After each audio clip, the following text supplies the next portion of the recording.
So what we have here is the holy grail of cj6s.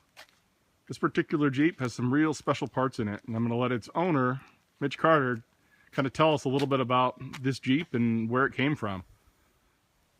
Well, it's a 66 cj6. It's got a factory Perkins diesel in it, 4192.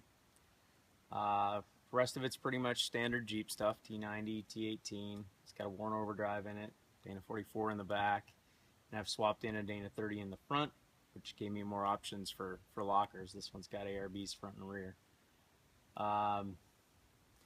Mark, who you hear talking, actually found an ad on Craigslist. It was a very obscure ad, and happened to overhear us talking about it one day, and said he'd seen it.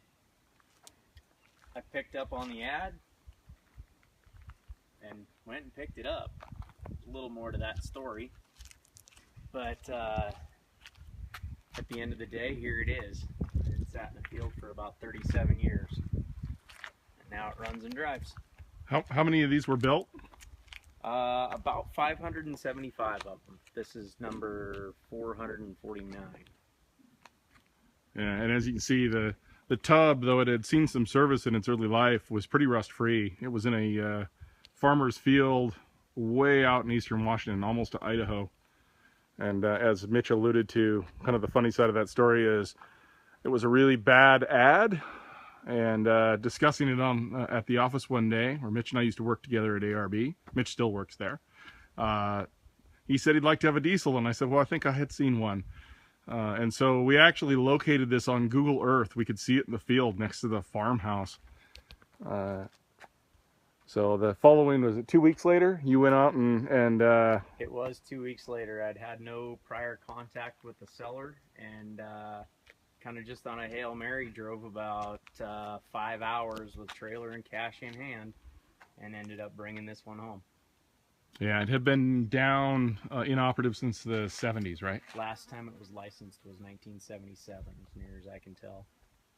So it had a completely ratty interior.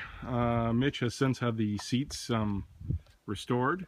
It's got the rare 1/3, 2/3 split front bench too. If you can see that. Might be easier to see from here. Yeah, that is pretty cool. Of course, quite a bit more room in a cj6 with a longer wheelbase. And Mitch wheels this. He doesn't wheel it hard. It's got small tires on it, but it did go to Moab this year. And in fact, you might see it in the current issue of Four Wheel and Off-Road magazine. They took some photos of it and did a little bit of a caption.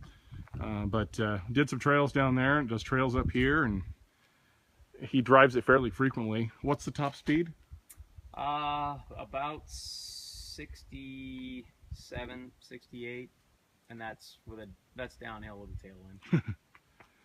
So when he got it, the nose, it had rear-ended another vehicle, and so that's why there's white fenders on it, because they were trashed. But the hood is the original one, the grill's the original one. The frame was broken in the front. That had to be repaired, so they redid the frame, did the bumper and the winch mount at the same time. Can you open the hood? Yeah. My cousin Bill helped extensively with the frame repair.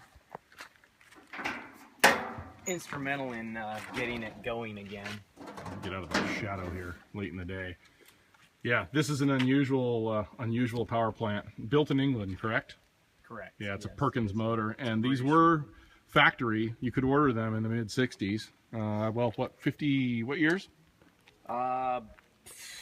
Early 60s, like 62 to about 67, 68. Records are really spotty.